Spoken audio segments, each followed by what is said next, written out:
If this is your first or second time here, hope you enjoyed the video. If this is your third time here, go ahead and hit that subscribe button so you can stay updated on when I post.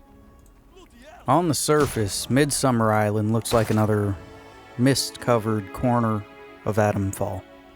An ancient monastery, an old fishing village, few strange local customs, but hidden beneath the stones of this ancient place lies a story of booze, shattered faith, and the fragment of something otherworldly.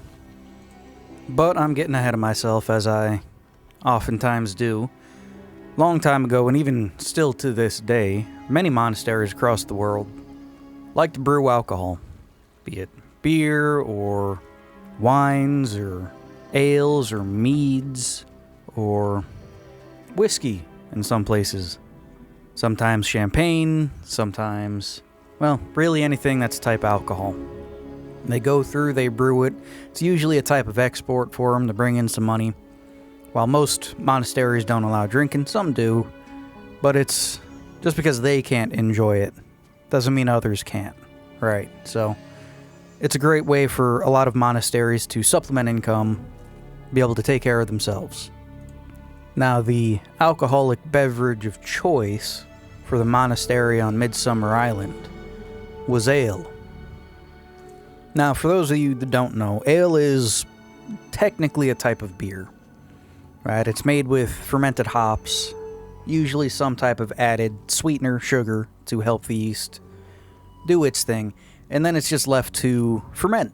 That's how you get ale. Mead, on the other hand, is honey mixed with yeast and water, allowed to ferment. Wine is berries, wine grapes. You can make wine with almost any type of fruit. So, the monks of Midsummer, they used the hops and stuff brought in from the mainland.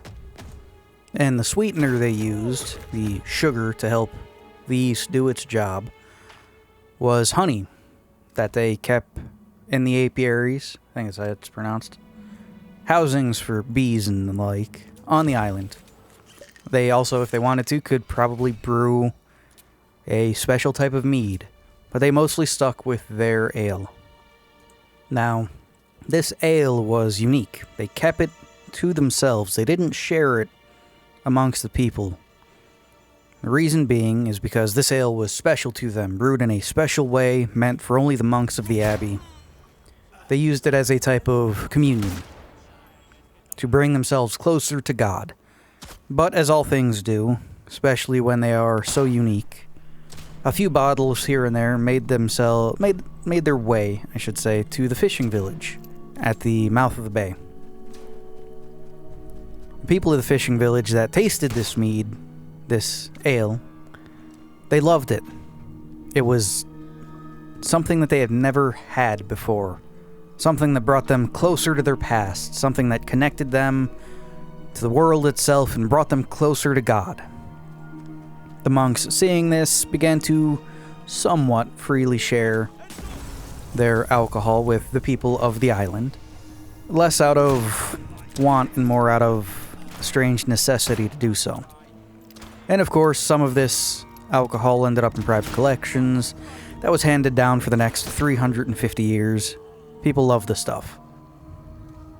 But for all the love everyone seemed to have of this miraculous alcohol, the abbot of the monastery saw it more as a test from God than anything. And he personally thought many of his brothers in the abbey were failing that test. He himself never drank of this alcohol. There's at least one other that did not either, for he vowed temperance when he joined the monastery as to never drink again, and he kept that vow. And as Abbot John was an outsider looking into it all, he heard the strange stories and speakings of his fellow monks and of the people of the town, of the sight of old memories, of feeling the past, feeling more connected, hearing voices. Most of the monks believed that it brought them closer to God and that they were hearing the words of God. But as these rumors spread, they made their way to the mainland where whispers of heresy, devil worship, and false idols started to spread about the monastery. Unknown to the outsiders on the mainland, and even unknown to the people of the fishing village, they didn't know that the monastery sat atop a massive secret. A giant, glowing crystal buried deep beneath the monastery, discovered some time before. Around this purple crystal grew strange fungus and growths, and as the monks grew close to it, the thing in the crystal spoke to them, telling them that it had come from the sky, and that it needed to go home. The first monks to find it believed it an angel from God. And they could have never known that it was a fragment of something alien, something beyond our skies and amongst the stars, something that crashed so close to where they were.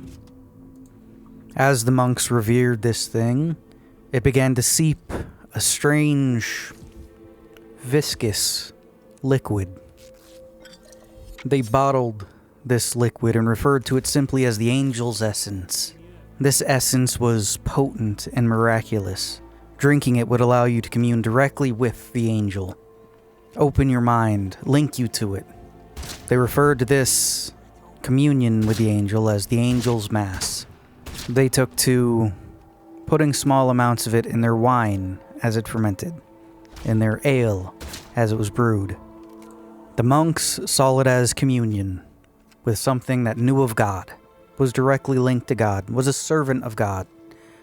The reality is, they unknowingly connected themselves to the hive mind of this thing. As the rumors spread on the mainland, the clergy accused the monks of that island of worshipping a fallen angel, a devil. The king, being a zealous and religious man, decided that there was no place in his kingdom for such heresy. He decided to destroy the abbey and the monks therein. But before the army of the king arrived on the island, Abbot John took the 4 keys to the angel's crypt, handed them to his most loyal followers, and had them hide these keys on the mainland, so that when the crypt to the angel was locked, it could never be opened again. When the attack begun, the monks retreated into the crypt, locking it behind them. Whilst there in that place with their fallen angel, they took their own lives, unknowingly binding themselves forever to the hive mind of the thing, losing themselves completely to it. And that's where they stayed for over 350 years, until a simple fisherman finds you and asks you to go and find some of this special brew made by the monks for him. He remembers in his youth some of the elders taking out old bottles of the ale, sharing it amongst the people for celebration. He remembered how it would make him feel, how it would connect him to the past, how it became a part of their traditions. Having just lost someone he loved, he wanted to reconnect with his wife. When we, the players, find the angel's essence and we drink it, it gives us borderline supernatural abilities. Abilities to see the past of those that had also drank the essence of the angel. To read their memories. To dissolve bodies when we kill them. To see enemies through the walls. To be something more. But when we give the fisherman his flask filled with this angel's essence and he drinks it, he panics, realizing it's not what he thought it was. It wasn't a connection to the afterlife or communion with God.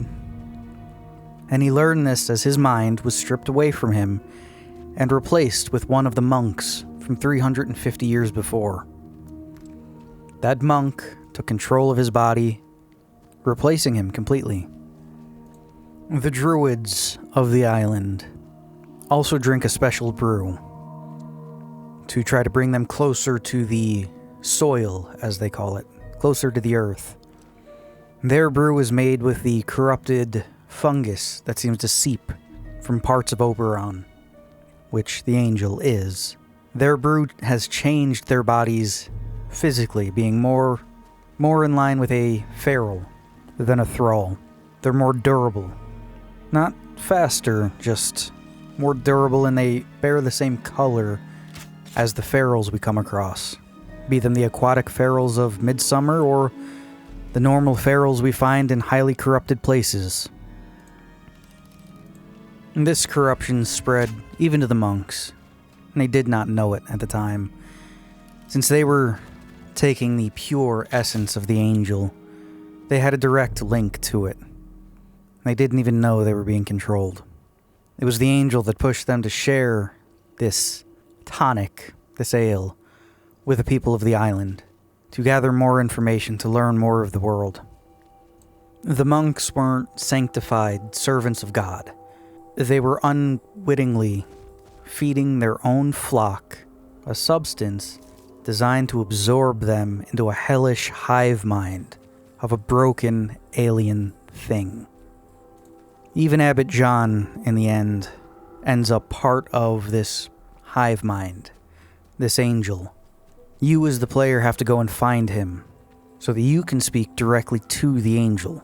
Even his desiccated head, kept in suspension fluid, formaldehyde, whatever else is in that container, allowed the angel to take his mind from him, even after being dead for over 350 years. For centuries, the people of Midsummer Island revered the ale for what it made them feel. They saw it as a bridge to memory, to loved ones, to God. The reality is they were feeding their memories and souls to a fragment of a fallen star, a broken alien mind still lurking beneath the monastery's ruins that simply wanted to return back to where it came from, longing to be a part of the whole again, a part of the thing that slept beneath Windfall, part of Oberon again. Thanks for watching. I hope you guys enjoyed the video. This one was a little different. Tried doing the Atomfall deal here the way I do some Fallout lore videos and shit. Yeah, I hope you guys enjoyed it. This was fairly fun putting together. And while sitting here actually taking my bullet points and stuff and embellishing them as I do, it made me think of a few things. Right? Like, the Bard facility on Midsummer talks about finding a piece of Oberon in the bay. They're not talking about the piece of Oberon that's underneath the monastery as the thing. So that means there's another large piece of the meteorite somewhere else. Along with that, there's also fragments of the meteorite that have been turned into weapons. The ritual dagger for Midsummer is the one that I find interesting. It's just broken pieces of the meteorite, which means it fractured when it came through the atmosphere. They found one piece in the bay, one piece is under Midsummer, smaller fragments all over the place, enough to be normal weapons you can find. Makes you wonder about a few things there. What other ones grew their own minds in their solitude? Anyway, I'd like to thank Eric Hewitt and Big O for sticking around. Thanks, guys. It means a lot. If you want to become a member, links down below. Lowest is like $2 a month. You get a bunch of videos and stuff that have been kicking around. Still coasting off of the Courier 6 run I did a while back. That's filling the gap, giving me more time to work in my busy life here. I should be getting back to making, monthly posts for members only here in a bit. But for right now, there's still quite a bit there going on. Hope you guys enjoyed the video. I'm going to finish editing this and then figure out what I'm going to do for Thursday's video. And then, like I said, I also want to squeeze in streaming. Maybe Tuesdays and Thursdays in the day. I think that'd be okay. Just chill out, play a game. No idea what. Although for October, I'm thinking maybe the Suffering That Ties the Bind, Blood Rain, and Blood Rain 2. Those are good games. I also got like the Callista Protocol, Alien Isolation, World War Z. Bunch of free shit I've been getting off of like Epic whenever they give stuff out. Might as well accept the free games when you get them, along with that, I've got, you know, other games and stuff. I can continue playing Atomfall if I wanted. Witchfire's pretty fun, although I want to try to up my bitrate before I play that one again because it's seemed fairly choppy, and I need to try to fix the audio with that. Besides that, I'll let you guys go. Have a good rest of your day, and I'm going to finish this now.